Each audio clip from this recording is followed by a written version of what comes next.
Yeah. Hey, it's no problem. Hey, we're doing it now. Okay. How's it going? How are you? Good, good. Thanks. After I returned, a few positive things happened. Yeah. So I left the office of the vice president, Okay. and I'm now with Bougainville Tourism. Right. Okay. So you've been there for four Yes. months. Yes, yes, yes. I've been there for roughly 3, 4 months now. Because that's Okay. actually my background. Prior to joining the autonomous government, I was actually with the PNG national government in tourism. Okay. So, yeah, and I think it ties in with the conservation related matters you mentioned in your email. Yeah. So you're from there. You were born there, right? Yeah, actually, I was born in the town where the Bougainville crisis, uh, the mining township that hosted the Panguna mine. I was born there. Okay. Wow. So So you're yes, Arawa town. I was born there. My mother's from Bougainville. My okay. father's from the Papua New Guinea side, Milne Bay province.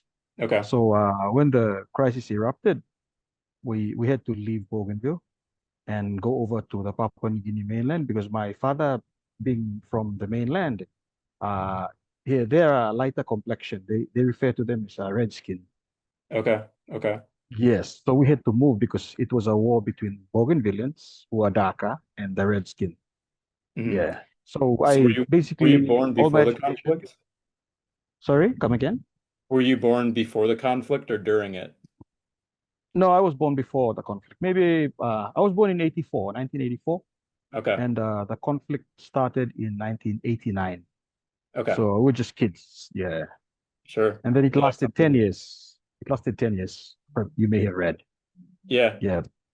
I watched the documentary that you told me to. The Coconut Revolution Ah, is super yep, yep. interesting. So, yeah, so the guy with the gun carrying the M16 with the M203 launcher, that's Hmm. actually our current president, Ishmael Toroama. Yeah, the one with the his arm has been damaged by a grenade. Yes, Okay. that's it. That's he's currently our president. Okay. And I think they're in New Zealand right now. They're in New Zealand.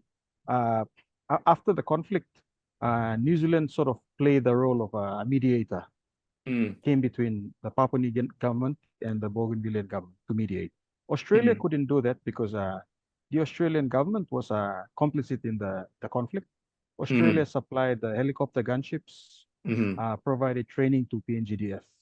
And the mine, Panguna mine, was actually owned by, I think, maybe partly owned by an Australian company called, think, Mm. Rio Tinto, if my Okay. facts are right. Yeah.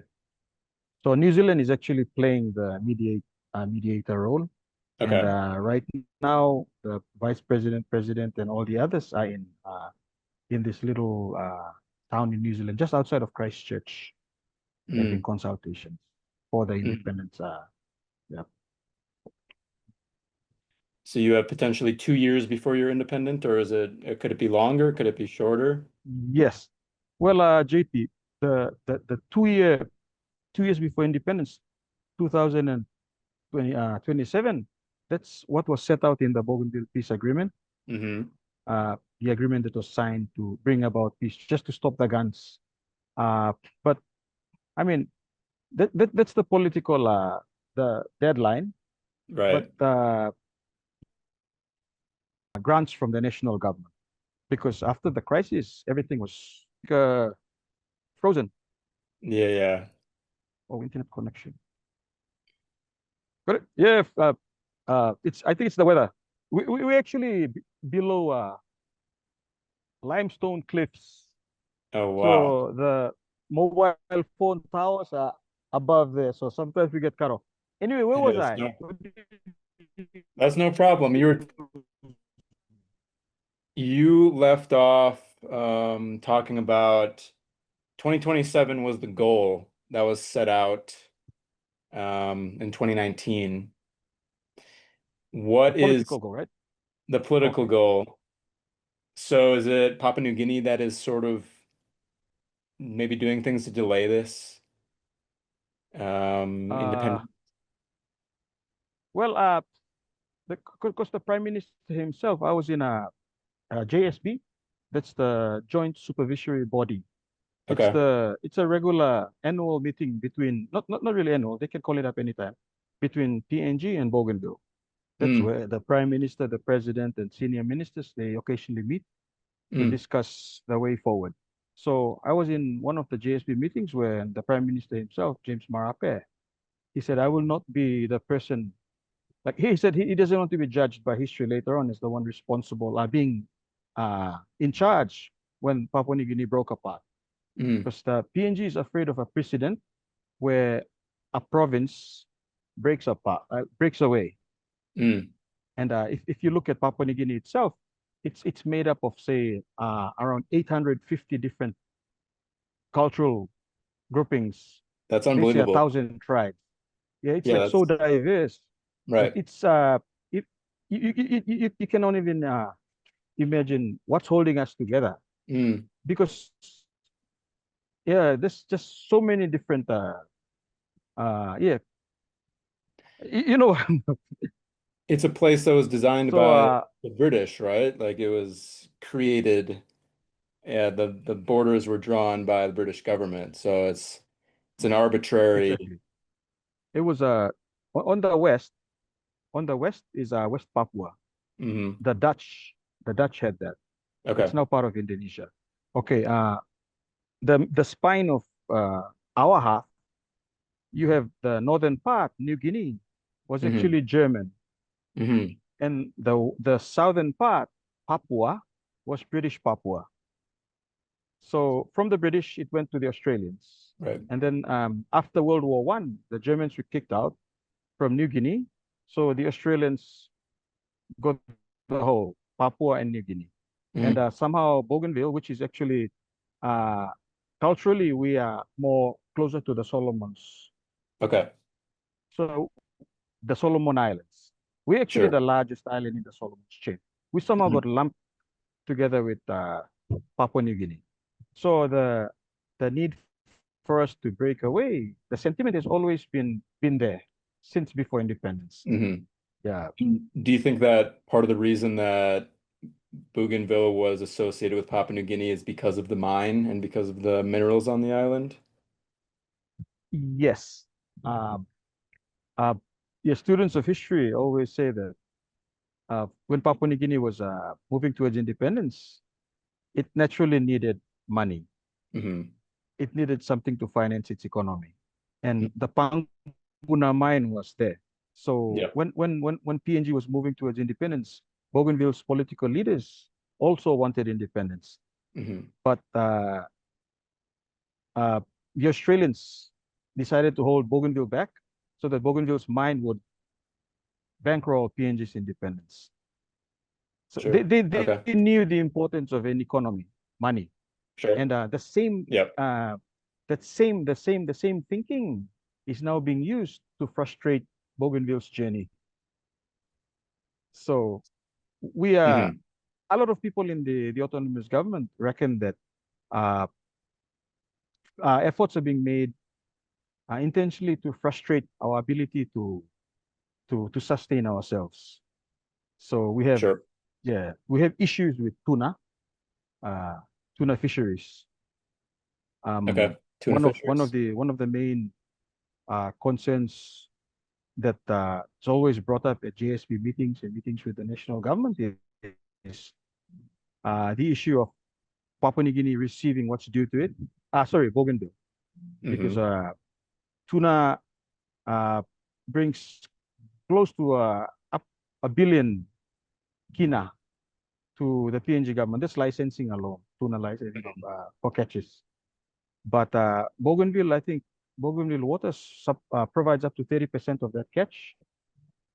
And if you break up the billion kina that's earned, we don't even get close to our share, enough proportionate to how much we provide.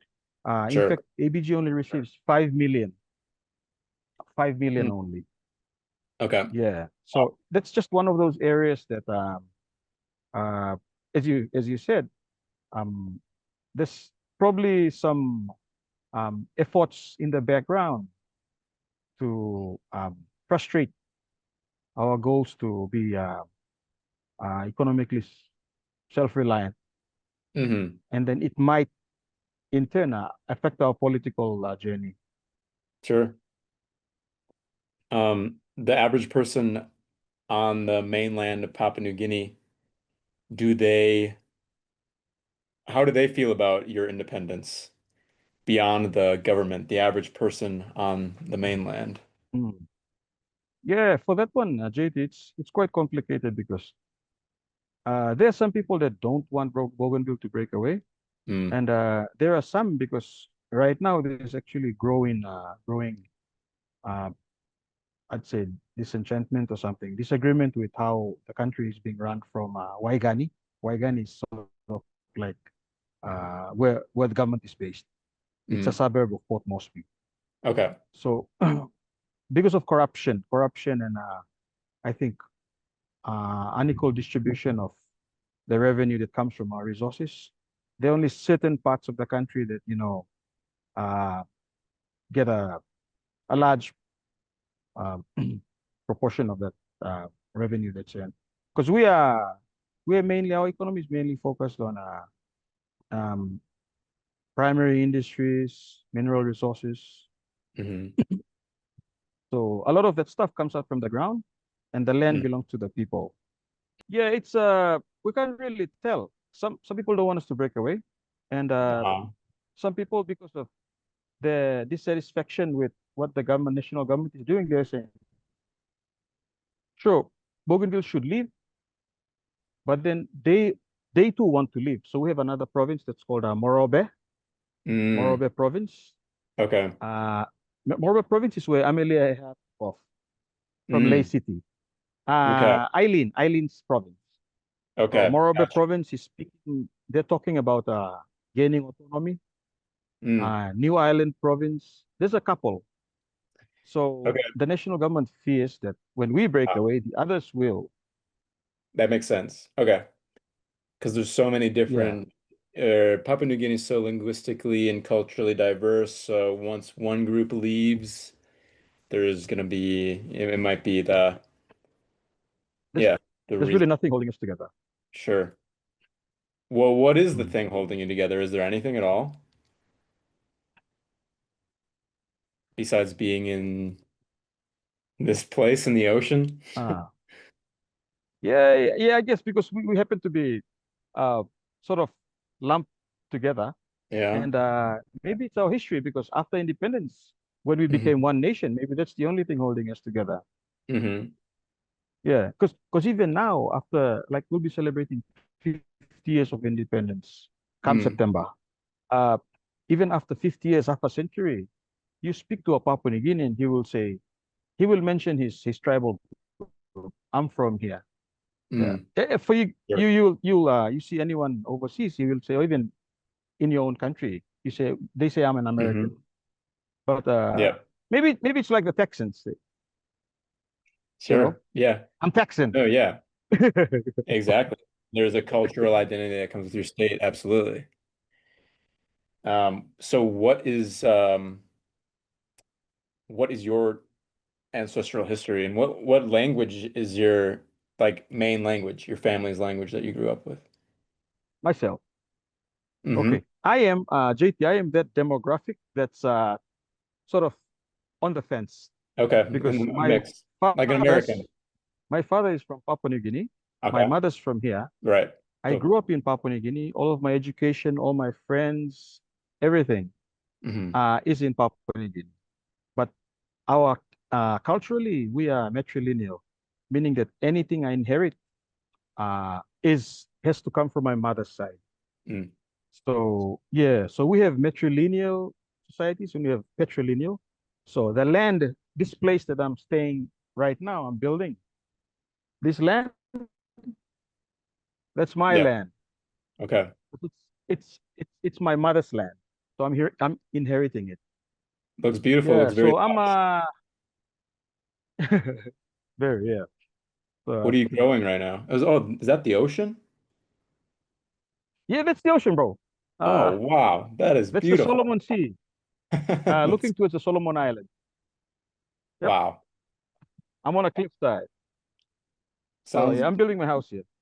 Uh So yeah, what was the question again, JT? Sorry, I lost you. For myself, Well, the next question I wanted to ask you is, what are you growing? You said you're growing. You said you're growing something at the moment. Oh yeah, well, I'm this breadfruit, papaya, uh, Nice. there's bananas up there. There's actually a ripe banana up there. It's ripening Oh, already. There's taro, cassava, uh, betel nut. Yeah, the thing that gives you a ugly stain on your teeth, but it's sort of like coffee to you Americans oh, it's or called. Is tobacco. it like Yeah, caffeinated? we chew it. I think Okay. the Indians also chew it. Okay. It's from Sure. areca nut, areca palm. Okay. Is Yeah, it like so it's sort of the tobacco? same. It's also a cultural thing. Like when Fijians sit together, they drink kava. Okay. For us, we hand out betel nut. Yeah, And so you that's chew what it. I'm growing. Interesting. Uh, Yeah, no, I think what was most interesting about that documentary was um, seeing once the blockade, the PNG blockade came, the level of like mm, self-sufficiency that mm, people had of Bougainville had to create. So I'm wondering, is that still a thing? I'm sure there's imports to your island, but are most people self-sufficient as in growing their own food? And I don't know what else, maybe creating their own clothes and yeah. Well, JT, I think yeah, it's pretty much a thing because over here our lifestyle is very much a subsistence lifestyle. uh-huh. So you see, everything I have here, I actually Hmm. grow. I grow my own food. Though Hmm. there's increasing reliance on sugar, rice, imported food. But Uh-huh. what the blockade showed that when we are cut off, because PNG government imposed a blockade reinforced by patrol boats that the Australians provided. Hmm. So people are growing their own food, but the thing that I think what what really hit hard was there was no medicine coming in. Mm. So people were dying of just simple, sore scratches turning into ulcer. Um, Sure. you know, medical issues that once upon a time you just go to a hospital and you would get, operated on for appendicitis or anything. But because there was no medicine, and then also when government pulled out, there was no law and order. Public servants just left their jobs, and uh, with the absence of law and order, I mean, every society has their issues. So, like I think we touched on land earlier on, right? The Hmm. fact that I've inherited land from my mother. Land is a very vital resource. So there's also issues with land ownership. Mm. Okay. So people turned on each other and killed each other over land issues, jealousy, because there was no police. Hmm. And I think a significant number of people died, Bougainvilleans killing Bougainvilleans. Hmm. There was like total anarchy. It's pretty much a thing. We are we grow anything that I mean, we build our own houses, we grow our own food, we have Mm. a herbal medicine. Uh, we can always fall back on that. When a Papua New Guinean goes to the city he works, when he loses his job, he always has his village to return to. So yeah, we don't really have this issue of there are a few homeless people, but not as much because the bulk of Papua New Guinea population in the cities, they can always return to their villages. Though it Mm. might change maybe 10, 20 years down the line when land becomes more scarce. Hmm. One question I had for you is like, so once you do gain independence, what does change for you? I think if I don't really think a lot would change apart from our political status Hmm. because I was prior to heading over to the US, I was actually in the Solomons. Okay. We were going around doing a consultation with villains living abroad. So we decided to balance. And I was in Honiara before flying over to the US. But Okay, over cool. there, one of the things that was discussed was dual citizenship, Okay. because Bougainville acknowledges that we have, because of our connection with PNG, people like me, we Mm, are from either side, and then there's right. others. So um, what they would like is to, as much as possible, to maintain what we have right now, to Mm, maintain that connection between people. Uh, there's a lot of Bougainvilleans working in Papua New Guinea. Our economy relies very much on PNG. I think if Bougainville becomes independent, I always tell my friends, we will still have to maintain a trade relationship. mm, So, let's not part as enemies. Let's just part on amicable terms as brothers. I mean, sure. what history uh, threw on us, it was a decision by past governments. They Hmm. decided to send in the troops. It Sure. was not us. We are Sure. left to pick up the pieces. The best Mm, thing we can do is, I, you are on the PNG side, I'm on the Bougainvillean side, but I grew up in PNG. I'm educated in PNG. I'm part PNG. So, uh, yeah, let's just make the best we can out of this and not go into another war again. mm, Because maybe the hardliners are itching for it, but the rest of us don't want this. So, mm, going back to what you said, I don't think much would change, JT. We will, because Bougainville has always been separate. We've always been this island, like at the side, right at the far corner of the, and it will hmm just be a change of our political status, but hmm everything will be business as usual. mm. Uh, Okay. even now we are part of Papua New Guinea. When you go around, people don't identify as Papua New Guinean. It's always been that way. Right. It's going to be just a change in the political system. We will say, "Oh, you're a country." Uh, Sure. but other than that, I think everything's going to be the same. Mm. But there will be some big questions you have to ask. Like it sounds like reopening the mine is maybe the biggest one. That's a very, very sensitive thing. Yeah. You've seen the documentary. Yeah, I You've seen have. the documentary where uh, our current political leaders at at that time, back in the 90s, 80s, some of them were like very anti-mining. Yeah. But now, some of those leaders are actually considering reopening the mine. Mm. So there's actually been a change in their outlook, because I think they've realized that this really, I mean, where can we generate revenue? Right. There's really nowhere we can find that money within the short time span between Yeah. now and 2027 to Hmm. generate enough revenue to run a country. Right. So we have the mine, which is the biggest thing, Right. and then you have fisheries, Hmm. which the national government is refusing to release that that proportion that's due to us, because of, you consider how much they get from our waters, 30%. Mm. We only Hmm. receive 5 million every year, Mm. just 5 Yeah, million. that's okay. Yeah. When 30% of the catch, roundabout, is from our waters. Hmm. Yeah. So, yeah, some of them, they've changed their tunes. They've changed their Mm. tunes. Some of our leaders. How And big these would were these were people that fought against the mine in the first place. right, right. How big would agriculture be as a potential export?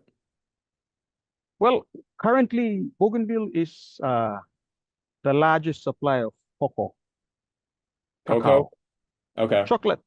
Yeah, sure. Yep, yep. So that's us.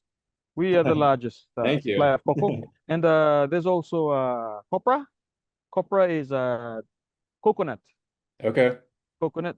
It's harvested, dried, and then Yep. exported to be turned into oil, I think. Yeah, oil, Hmm. vegetable oil. Uh, and then, yeah, I think those are the two main agricultural exports from Bougainville. Mm. Um, so moving towards independence, It would be agriculture, it would be fisheries. Mining is slowly, people are thinking now because there's Yeah. nothing else. Yeah. And also onto mining, JT. Uh, we are faced with a dilemma here. Um, the company that ran the Panguna mine, it's called Rio BCL. Tinto? Okay. The subsidiary in Bougainville, is Okay. BCL, Bougainville Copper Okay. Limited.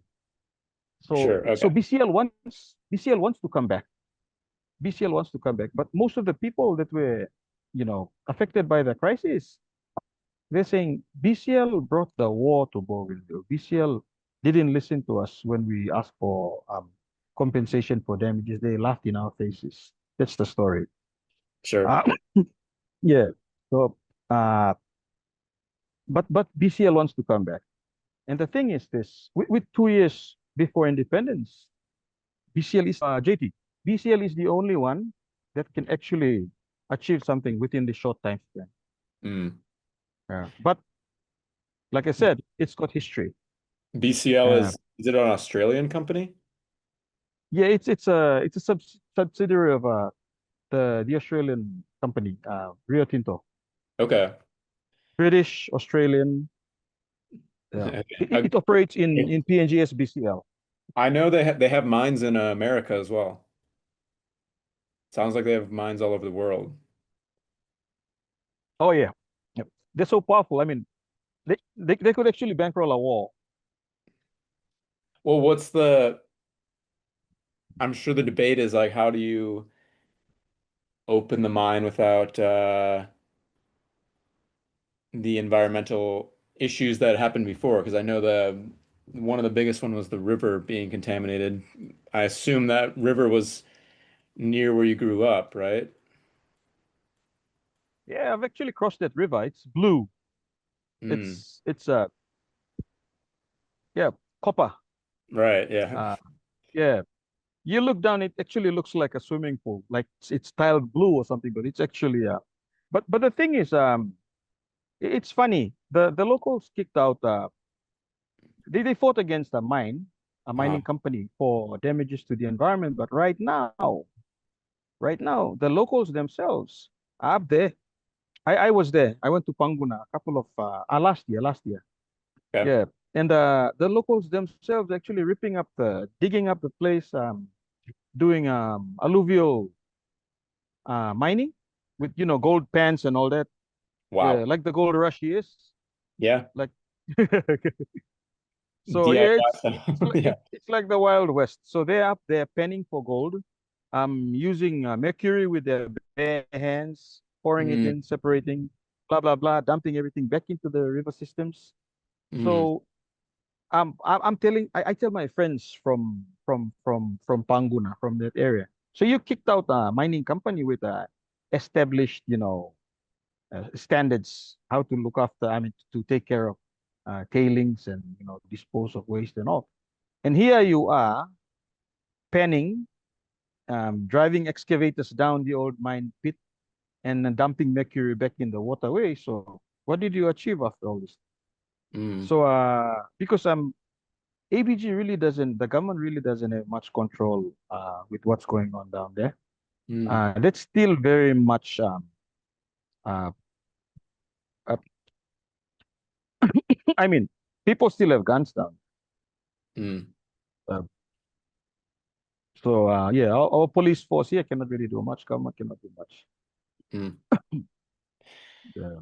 I was wondering about that because I saw in the documentary that there were these homemade guns being made. So now, Uh go ahead. JT, no, not homemade guns, like actual military issued firearms from the crisis. Yeah, the United Nations sponsored. They led an arms disposal exercise Okay. where they How'd that surrendered go? arms. Yeah, they surrendered guns. My uncle surrendered their guns. From Okay. here. Yeah, they surrendered their guns. Then they numbered them, cataloged them. The New Zealanders, the peace monitoring group. They call them the Mm, peace monitoring group. They supervised that. So they Mm, yeah, destroyed the guns. But some of them, some people actually still holding on to weapons hmm because I think it's fear. Uh, yeah, some people didn't trust the peace process. hmm I think yeah, maybe for good reason because right now I actually sleep with with a sharpened machete tucked behind my bed. mm, Uh, the police force over here, we call it the police service. They don't have much authority. mm, So actually I'm down here at JT on weekends because the village is perched above that limestone cliff. okay. Uh, and that's the other hamlet is down there by the sea, and I Okay. am in the middle. Yeah, I'm actually down here because on weekends there's drunkenness, there's threats, there's a disturbance up there, and I come Mm, down here for peace mm. and security. Yeah. So uh yeah, like I said earlier, maybe some people for good reason they didn't really trust the peace process. Mm. We have peace, but there's still a lot of idiocy happening. And so, as a new nation, what would be the process of not necessarily restoring peace, but more civility? Yeah, I think what it boils down, I mean, for myself personally, what I think is it comes down to psyche. I mean, how people up here, Mm, uh, Melanesians, we call ourselves Melanesians. That's we're the darker mm, melanin mm, in the South Pacific. So you have Polynesia, which is like Tahiti, Samoa. mm, You have Micronesia, Guam, mm. Federated States of Micronesia. And then you have Right. Melanesia, that's PNG, Solomon Islands, Fiji, Vanuatu, New Caledonia. Okay, so Melanesians, I think we are people that I think we respect strength. So Hmm um, if you talk to someone, hey, don't go there, or chances are they will not listen to you. But Okay. if you say, don't go there, and you back it up with, a broom or Right. something, they will listen. Sure. So over here, Mm, the rule of law, when the police said, uh, you don't cause public disturbance, you don't smash bottles on the road, don't beat up your elders, they just talk. The crowds will just mill around, continue to throw rocks at each other. They will not listen. Uh, yep. when the police, when they bring out a gun, Uh-huh. that's when people will. Yeah. So I think for us, um, we need I think, uh, a more hands-on approach to hmm maintaining civility. Yeah. It's the model that the Australians are bringing to us. Yeah, I lost you for a Okay, sec. we are now. Um, yeah, I can hear you. Okay, okay. Yeah, so I was just talking about the Western approach to to law and order, to maintaining peace, civility. Yeah. Uh, uh it it uh it hasn't worked. It hasn't worked. Maybe because it's the mindset of the people that you're imposing it on. Mm, They're a totally different culture. Uh, yeah. like Do you think it could work someday? traditionally our uh go on. Do you think it could work someday, the Western model? The Western model, yeah, I guess it can work. It will work someday, but not now. And for PNG, it comes with education, like for it's like people like us, we will listen because Yeah. we know, okay, that's common sense. But for the vast majority, uh, I don't think so. And you're talking about millions of people. And for Bougainville's case, JT, we actually have an entire generation that grew up with violence. All they Sure. know is violence. Right. Their parents grew up in what they call care centers. Hmm. Care centers were, well, how do you call it? They were like government controlled areas where people sought refuge, and they were looked Yeah. after by government. But They're essentially when refugees. they went, hmm, and I think, yeah, they grew up with violence and all. That's all they know. Mm. And for us to, if we expect them to follow uh, norms that, Yeah. uh, yeah, They have no interest in that or trust. no, no, They don't absolutely no trust interest. political systems, I imagine. Uh, So would you say that would be the biggest struggle of Bougainville being a new nation? well, currently, because when I was with the vice president's office, he's also minister for commerce. Okay. One of the issues we have with bringing in investors, Okay. businesses to Yeah. invest here to help us to uh, build the economy is law Right. and order. Law Yeah. and order. Uh-huh. Makes sense. Yeah, and if it's a problem now, then it's only gonna get worse if we don't uh, bring in controls, start educating the youth, maybe giving them employment opportunities. Hmm. Because we're having people that grew up in the crisis, they're having kids, Yeah. and these kids are growing in a culture that their parents grew up in, and then Uh-huh. they're also having kids now. So you have an entire generation that's bringing in another generation, Yeah. and all they know is violence. Sure.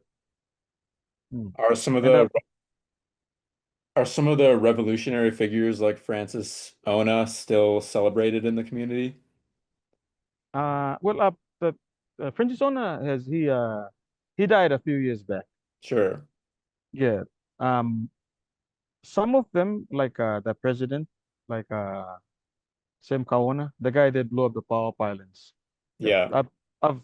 I know him. I've had chats with him a few times.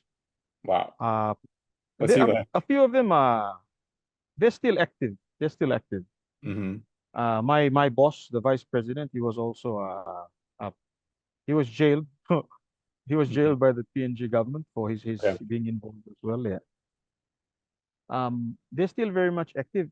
And the strange thing, JT, I've seen is, I was in a meeting one time and we sat at the same table with Sam Kawana and another gentleman who was with assisting the PNG government. They were with Mm. the PNG Defense Force. They used Okay. to call them the resistance. So we have former adversaries, Bougainvilleans that fought against each other. Now they actually sit at the same table. Wow, that's Yeah, and progress. yeah, working towards independence. That's amazing. Yeah, it's I think it's a pretty cool model of Melanesian conflict resolution. And I think this Melanesian model, it was employed during the peace process. Hmm. So you have sometimes you have this goal, but uh, they eventually find middle ground, and that's how we managed to I think come to a solution that ended the fighting. So now these former adversaries, they actually sit together at the table and they talk. I was sitting between these two gentlemen and looking at Kaona, looking at Hamao. When the conflict was going on, the PNG Defense Force funded by Australia, those soldiers, what was their motivation for fighting?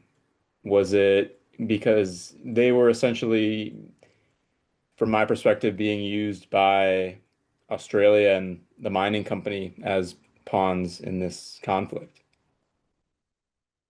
Hmm. I uh I know a few of them.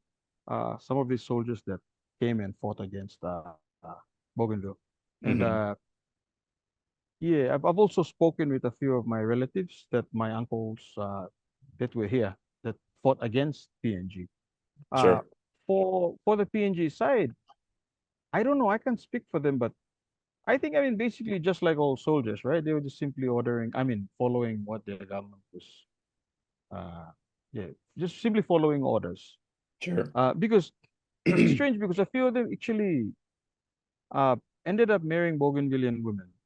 Mm, Yes, so I mean, sorry. they sort of fell in love with the enemy or something. Or, Yeah. yeah, I really can't Romantic. say much, yeah, but yeah, maybe they're just simply. But a few of them that I've spoken with, they've actually they put forward this opinion that we were used by the mining company, by the PNG government to fight against our own brothers. The songs where they sing about the sadness of Papua New Guineans fighting against their own brothers, it probably portrays the general idea among Papua New Guineans, Bougainvilleans.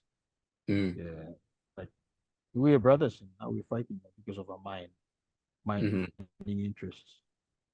Yeah. mm, And maybe for the soldiers too, that could be the opinion.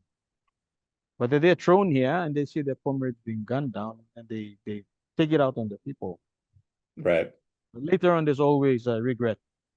They always meet up with a Bougainvillean. We've had a few reconciliations between uh, former Bougainvillean fighters and former PNG fighters. Mm. They've had this whole Melanesian model of reconciliation where former foes eventually they meet. They throw a fist, they slaughter a few pigs, exchange betel nut, exchange gifts, and then all is good. All right. Well, I Mm. don't want to take up too much more of your time. One question I had for you. This is a out of left field question, but I saw you studied literature for your bachelor's. And Yeah, yeah, I have a BA in literature. I'm curious to know one, your favorite book, and two, your motivation for studying literature. What made you want to do that? Did you envision yourself as a writer or novelist, and are you still a writer? No, that's yeah. Up, up. I actually I actually wanted to study law. Okay. Yeah, when I was in secondary school, but my parents were simple villagers. After my dad left employment in Port Moresby, he went back to his village in Milne Bay, and we grew up there. Mm, So I was a village boy, and the only thing that put me through school was we used to log with a chainsaw. We'd cut rosewood, big okay. trees, put them on our shoulders, carry them from the mountains down. We'd Sure. sell them to exporters, and then for school fees. Okay, So cool. I ended up getting selected for university, the University of Papua New Guinea, Mm. on a government scholarship. I was lucky to win a scholarship. But when I Oh, went to uni, um, I didn't have sufficient funds to go into law school. okay. So I uh, I opted for the closest thing I could afford, which Literature. was a BA in literature. Um, People didn't think that literature had much promise. In fact, I have friends who uh who I studied with. Later on, after graduating, they went and took up other studies. For myself, I stuck to literature. But it gave me this ability to, you give me a document, anything, I will go through it. I would review it. So now I'm actually doing the skills that I earned from studying literature. Uh, Sure. Now I can do legal work. I read a lot of acts and all that. I've drafted submissions. I do policy, even though I hmm don't have a policy background. So yeah, hmm JT, that's it. I was left with nothing. So Well, hey I man, you're a great speaker. I mean, you speak very eloquently, and um, I feel like that would look good written on a page. So you should think about it. yeah, I've been encouraged. Yeah, I've been encouraged to go for studies and maybe uh get a postgrad. Yeah, why So not? yeah. So that's the story behind my Bachelor of Arts degree. Yeah. Do you have a favorite book? Sorry? Do you have a favorite Uh, book? favorite book. Yeah. I have so many favorite books. Okay. I read local authors. I read, the classics. Mm. Yeah. So, but now the only books I'm reading are policy documents. I'm drafting. I'm actually drafting a corporate plan for the new Bougainville tourism. And just last, I think you may have seen on my Insta. I was in Port Moresby for a Okay. review of the cultural traditional knowledge policy. And Hmm. after that, I will have to draft one for. I'm going to work on a few for Bougainville because for us here, we're actually drawing down laws, policies from the national government down to our level, and then we'll create our own. Okay. For when we become independent, we will need those laws. Yeah, absolutely. I mean, creating a new Yeah, country does not sound easy, but it's pretty unbelievable that you get to be a part of bro. it, get to Yeah. witness it. It's weird. Yeah, it's weird. It's weird. It's weird. Very weird. Sometimes I'm in the house having breakfast in the morning, and when my hu- my house people, when they delay me, I tell them, "Hey, I've got to go. I'm creating a new country. Yeah, I've got a country to build." that's that's got to be feel pretty cool, pretty important. Good. Well, you know, uh, who knows? Maybe sometime down the line, you might decide to come down here to the tropics, I would love that. and then yeah, you I'm already gonna, have networks. Thanks that's to on my list. IVLP. Yeah, absolutely. Sweet. Well, hey man, thanks so much for doing this. Sorry for the technical difficulties at first, but glad I got to see your face again, and hopefully we can reconnect down the line. Keep in touch. Yeah, it's pretty late over there too, so yeah, you gotta go get some sleep. Oh no, no worries. This is my bedtime's in a couple hours still. Okay. All Yeah. right. I'm gonna Yeah. go up there and continue working on my stone house. There. Hey, best of luck. Yep. Are you Yep. sleeping I'm on smashing limestone rock. are you sleeping in a tent or in a hammock right now? No, I'm actually. I can show you. You see behind the tent is Okay. behind the blue canvas is a Uh-huh. thatch roof hut. A thatch roof hut. So Okay. I'm sleeping there. I'm sleeping in the thatch roof hut and Nice. working on my new house. I'm building it from rocks. It's not easy, especially in that No, it's heat. not easy. I'm doing it by myself. Yeah, so I have all my breadfruit, bananas, Wow. flowers. That's beautiful. That's the seed. That's the Solomon seed. How far is it to get down there? Can you walk down there? Uh, yeah, well, yeah, it's actually so I've backfilled this. Uh, it's maybe 10 meters or so. Yeah, that's the seed on there. Oh yeah, you're really close. Yeah, That's and the village is that's up real above those estate. cliffs. Yeah, so these are all yeah, I've planted all of this. So I'll have everything I need when I move down here. Nice. Yeah, hopefully by then you come to Bougainville.